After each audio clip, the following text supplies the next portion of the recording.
भारत पर आंख उठाने वाले किसी भी कीमत पर बख्शे नहीं जाएंगे। साथियों, ऑपरेशन सिंदूर मानवता की रक्षा और आतंकवाद के अंत का मिशन है।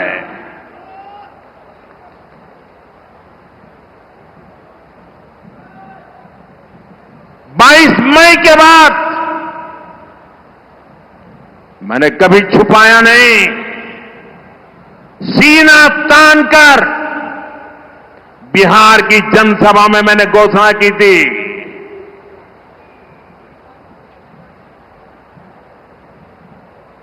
मैं आतंकवाद के ठिकानों को मिट्टी में मिला दूंगा।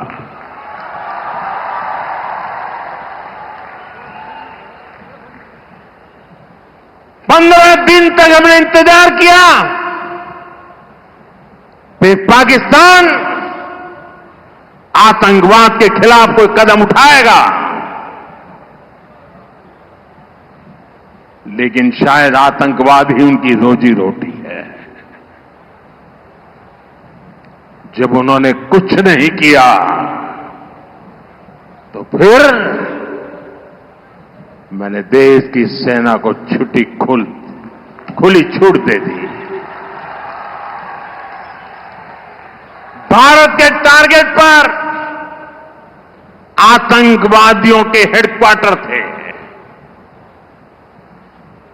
सैकड़ों किलोमीटर अंदर जाकर के अगल बगल में किसी का भी नुकसान हुए बिना सीधी चोट करके आ गए थे।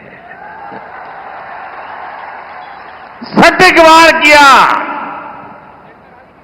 ये दिखाता है कि हमारी सेना कितनी सक्षम और कितनी अनुशासित है। हमने दुनिया को दिखाया कि हम आतंकवाद के अड्डों को, उनके ठिकानों को यहां बैठे बैठे मिट्टी में मिला सकते हैं। साथियों, भारत की कार्रवाई से पाकिस्तान कैसे बौखला गया,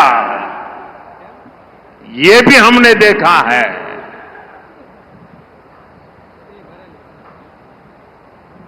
नौ तारीख रात को हमारी कच्छ की सीमा पर भी ड्रोन आए, ड्रोन।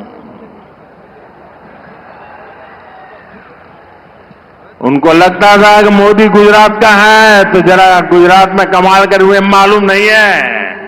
जरा 71 को याद कीजिए, ये जो वीरांगना यहां आई थी ना, उन्होंने तुमके धूल चटा दी थी।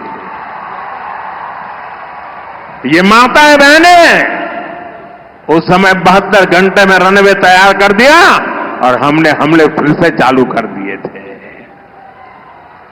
और आज मेरा सौभाग्य है कि 71 की लड़ाई की उस वीरांगना माताओं ने आकर के मुझे आशीर्वाद दिए हैं।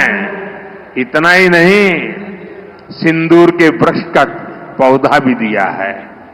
माताएं बहनें, आपका दिया हुआ ये पौधा अब पीएम हाउस में लगेगा।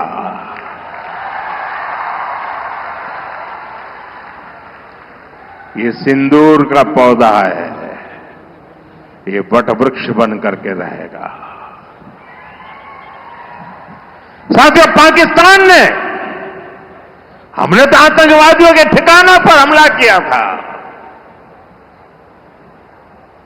उन्होंने हमारे निर्दोष नागरिकों पर हमला करने की कोशिश की। और जब उनके ड्रोन दिखने लगे तो पलक झपकते ही एक के बाद एक, आपने देखा कैसे गिरते थे।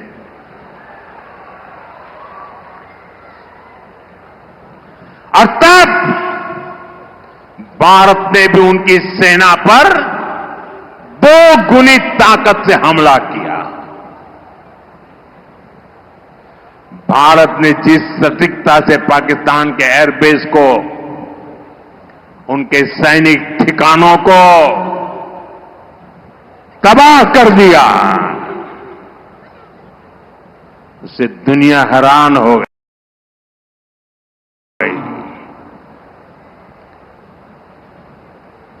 जैसा मैंने कहा, आपने तो 71 की लड़ाई देखी है। इस बार पूरा पाकिस्तान कांप रहा था दोस्तों, कांप रहा था। और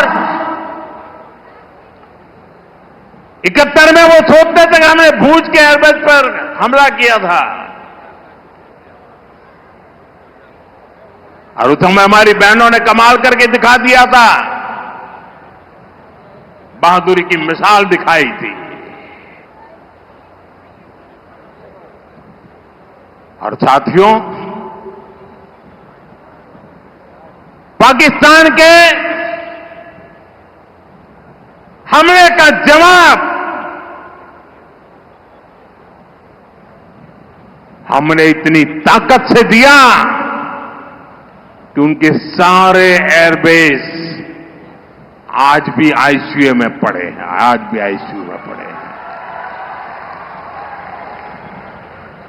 और तब जाकर के पाकिस्तान शरणागति के लिए मजबूर हो गया। पाकिस्तान को लगा बच नहीं सकते।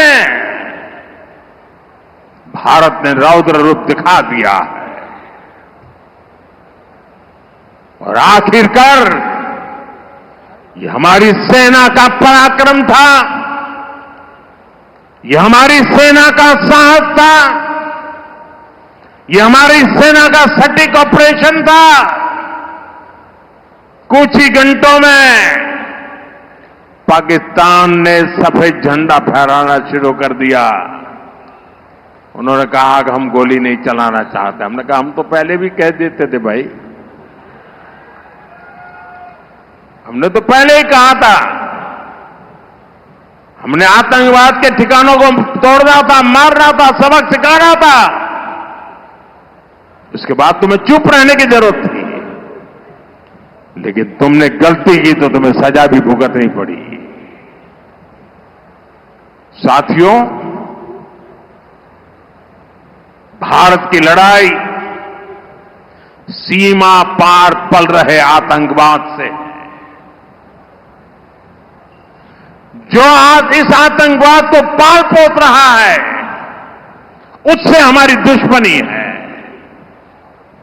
मैं कच्छ की इस धरती से, पाकिस्तान की सीमा पर सटा हुआ मेरा जिला है, मैं पाकिस्तान के लोगों को भी कहना चाहता हूं, क्या पाया आपने? हिंदुस्तान दुनिया की चौथी इकोनॉमी बन गया, और तुम्हारा हाल क्या है? तुम्हारे बच्चों के भविष्य को बर्बाद किसने किया? तुम्हें दर दर भटकने के लिए मजबूर किसने किया? ये आतंकवाद के आकाओं ने।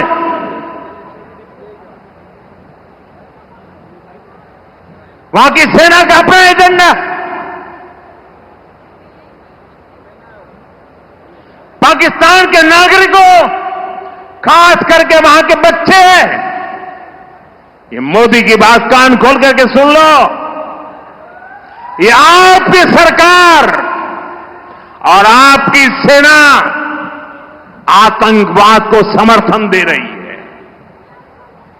आतंकवाद पाकिस्तान की सेना और सरकार के लिए पैसा कमाने का जरिया बन गया है। पाकिस्तान के युवकों को तय करना होगा, पाकिस्तान के बच्चों को तय करना होगा, क्या ये रास्ता उनके लिए ठीक है? क्या उनका भला हो रहा है?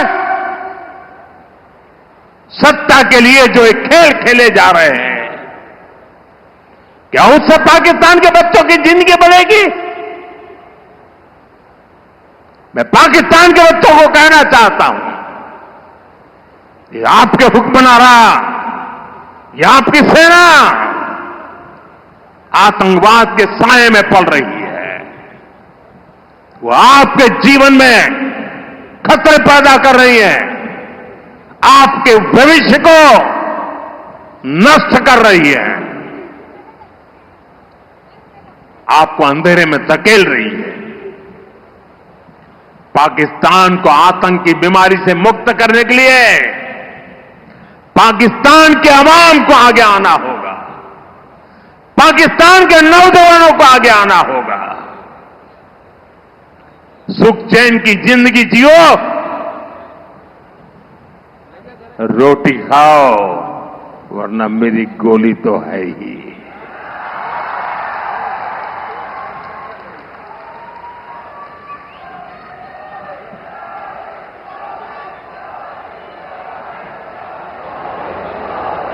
साथियों,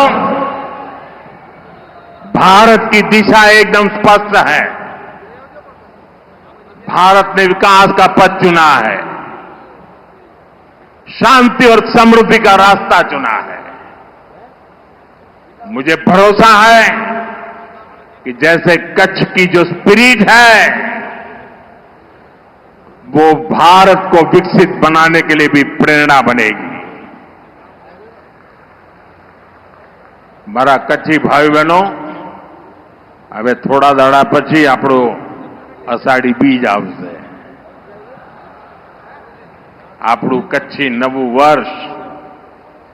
અહીં આવ્યો છું, પહેલા તો અહીં અષાઢી બીજે આવવાનો મોકો લેતો હતો, પણ હવે આવવાનો નથી। તો આજે આપણા અષાઢી બીજના નવ વર્ષની શુભેચ્છાઓ મારા કચ્છી ભાઈઓ બહેનો દેતો જાઓ।